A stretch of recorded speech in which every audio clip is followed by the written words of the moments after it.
Don't underestimate yourself.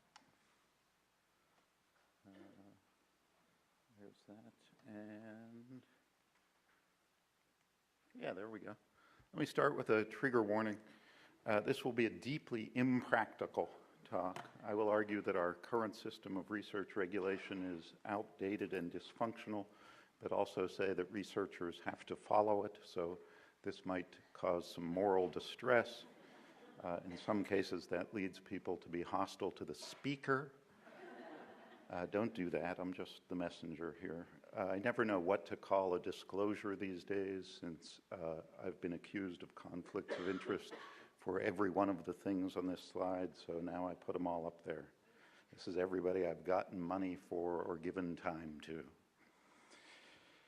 So foundational assumptions of current research regulation, I think, are these. In clinical care, doctors know the risks and benefits of treatment. They can and do explain this to their patients in the course of clinical care, and then together in a process of shared decision-making, the patient and doctor decide on the best treatment for that patient in that circumstance.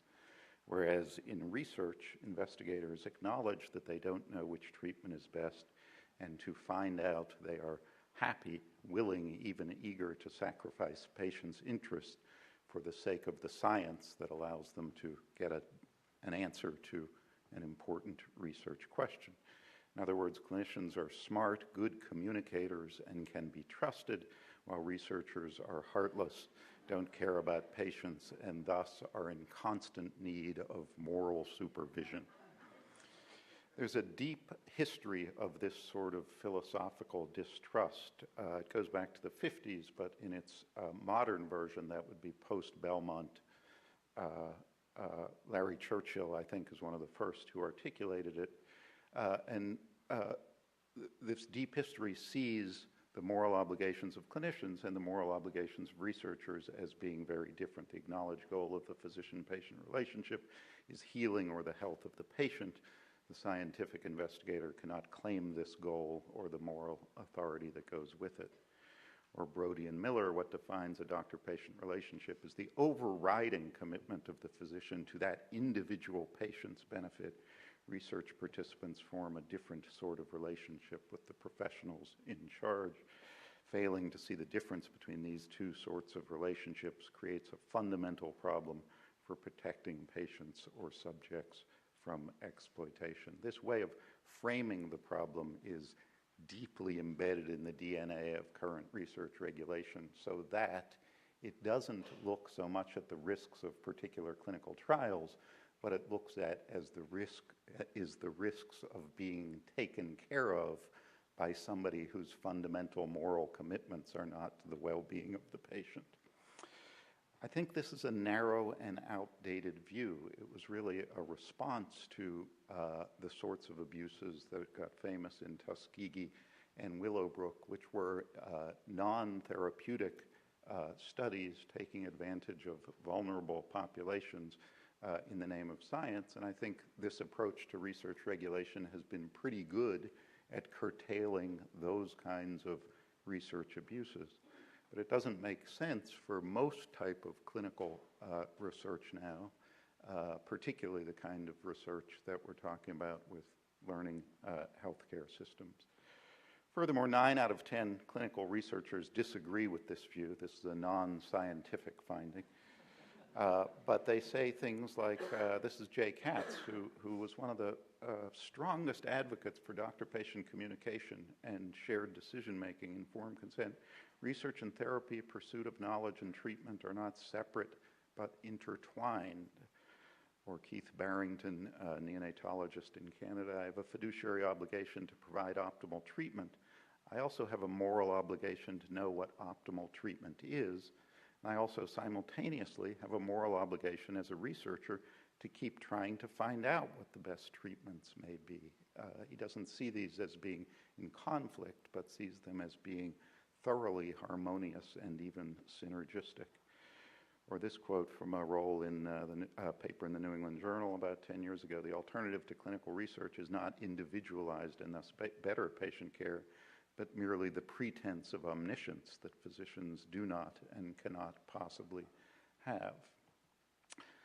So there are all these different kinds of inquiries that should, I think, lead to different sorts of regulation, but what we do today is try to cram them all into one model of what research is and then apply the sorts of regulation that are appropriate for some small subset of them to all the others. Traditional clinical research assumes that we know what the best is, what the standard of care is, and want to compare it to some new or innovative drug or treatment. Quality improvement assumes that we know what is best and want to figure out how to achieve it. Comparative effectiveness research assumes that we don't know what is best among widely used alternatives. And learning healthcare systems, I think, assume that we're not even sure which questions to ask, and therefore how to prospectively gather data. Instead, they use an ongoing iterative process to try to even figure out where the problems lie. So what is research? And this is to compare research and QI. This is from the federal regulations, and the key element of research is that it's a systematic investigation designed to develop or contribute to generalizable knowledge. Those of you who aren't steeped in the arcana of federal regulations may not know that as long as you promise not to try to learn anything, you can do anything you want, and it's not research. You can try innovative treatments, you can try things that haven't been studied before. You just can't have a goal of creating generalizable knowledge. What is quality improvement then? Systematic data-guided activities designed to bring about immediate improvements in healthcare delivery in particular settings, and therefore not generalizable, and therefore not research. So in a sense, quality improvement is kind of local knowledge, but it's an odd distinction between particular settings and generalizable knowledge, since most of us work in particular settings that look a lot like every other particular setting. So that if we do learn something about what improves the quality of care in one setting, we're tempted to tell other people about it, at which point it becomes generalizable knowledge, at which point we were doing research without IRB approval and consent. And Bailey wrote, usually the knowledge that results from QI is most applicable to the local situation, but insights about one setting ordinarily have applicability in other settings. And I'll skip over comparative effectiveness research quickly, only to say that it is sort of somewhere in between, I think, traditional innovative therapy research, or what do you guys call it, RENT and ROMP, research on that's ROMP, versus to evaluate new treatments. Comparative effectiveness research has also been called ROMP, and we'll hear more about that later today. So why is there such overlap between all these things? Another key feature of the current system of research regulation is that it was developed before we understood the widespread and now quantified phenomenon of practice variation. Practice variation was, the study of small area practice variation was pioneered by Jack Wenberg and others at Dartmouth, and they've now quantified how for almost any procedure you look at, you can find idiosyncratic, inexplicable, and pretty dramatic practice variations. They started doing their studies in small counties in New England, and they found, for example, that children in Littleton, New Hampshire were 4 times as likely to get tonsillectomies as children in neighboring Burlington, or twice as likely to get chest x-rays in Springfield as in neighboring Townsend, or that the number of admissions was highly correlated with the number of acute care beds that were available in any geographic service area, rather than any indication of medical need. Now, in thinking about the implications of this for the current system of research, when Wenberg first did these studies, no medical journal would publish them because nobody believed it could be true. So they rejected the papers at the New England Journal at JAMA, and the poor guy had to publish in Science and Nature. Now it is so widely accepted that it raises the question, does research, whatever that is, inevitably increase risk compared to standard or individualized care, whatever that is? Or to put it another way, if somebody proposed a randomized trial in New England between a more aggressive or less aggressive approach to tonsillectomy, in which all the children in Littleton and Burlington would be randomized to either approach, would they be at higher risk than they are now when they're not randomized, but instead subject to one approach or another based simply on their zip code? If so, if research is more risky, if randomizing them would be more risky, then the extra layer of protection are sensible. But if not, then the extra layers of protection for research are actually deceiving, because they suggest that clinical care is safer and research is riskier than either truly are. And that's a problem for truth-telling, and that's a problem for the fundamental basis of the way we think about the ethics of research and regulate it. And it's based on these two views of what's going on today, which I summarize and simplify here. One view is doctors know what they're doing, and the other is no, they don't. Doctors know what they're doing. This was at the HHS meeting about the support study controversy, where premature babies were randomized to 2 levels of oxygen saturation targets. And George Annis, who's a regular writer for the New England Journal of Medicine, and thus I think should know better, says, how worried are we about the loss of the physician's individual decision-making when nobody really knows what the right answer is? We're really worried about it. A doctor's judgment matters. We have trained them. We think medical education means something. We put them through residency and fellowships. We want their judgment over our own. We value that very highly. They know what they're doing. Or Alice Dreger at that same meeting said, it may be the case that individual care is not very evidence-based, but in the cases where you are not in research, your physician is attempting to individualize your care, and as soon as you go into a randomized system, that ceases. On the other side, Keith Barrington says you could call this individualized care, but in reality it's haphazard variation in practice, which is due to the lack of good data. Or Norm Faust says it would not be responsible to give an unstudied treatment to you in an uncontrolled way, because neither you nor I nor future patients would ever know whether it helped or hurt. So here's the fundamental tension this leaves us with.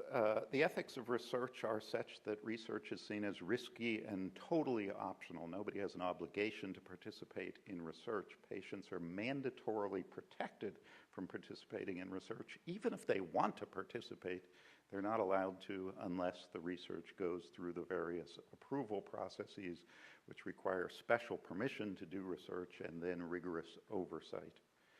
Whereas the ethics of quality improvement are that we are obligated to do quality improvement. It's a core competency now of residency training.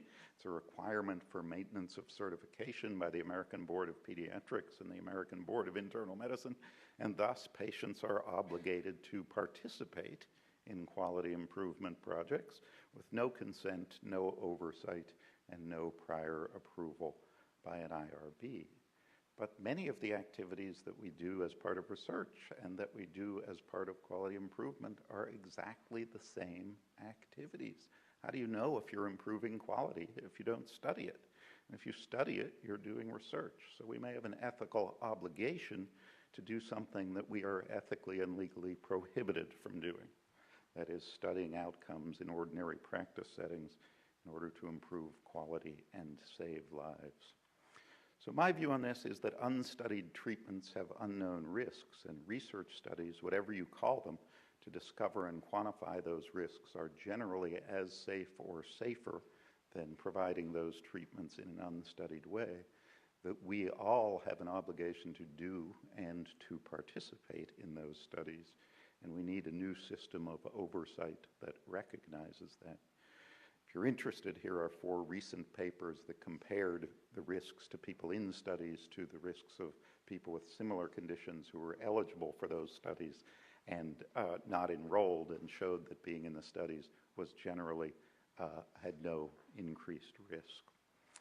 So the key need is to change the culture and develop ethics of learning healthcare systems. Ray mentioned this Fade and Cass paper. The key element of that is that traditional presumptions need to change, and that health professionals and organizations have an obligation to learn and patients have an obligation to contribute, participate, and otherwise facilitate learning. In some ways, it's the same ethics that we apply to medical education, which has many of the same tensions inherent in it. That is, it's an activity done for the benefit of future patients, training new physicians, for which current patients are put at risk, but we consider it obligatory and don't require IRB review or consent. So we're moving towards transparency by engaging patients in research. This approach has been endorsed by the Robert Wood Johnson Foundation, by the Institute of Medicine, and by PCORI. I mean, I think it's coming. It's just coming slowly. The next steps, I think, are new governance systems that thoroughly engage patients or surrogates, parents, in all aspects of these activities, whatever you want to call them, including study design, consent, data interpretation, communication of results, dealing with IRBs and federal agencies, looking at adaptive and pragmatic study designs, and creative use of big data. I'll finish with a quote that a patient advocate gave at an IOM meeting about this, where she said, look, we want safety. We want seatbelts and airbags, but we don't need 5 seatbelts and 7 airbags, which is what the current system seems to be. Thanks.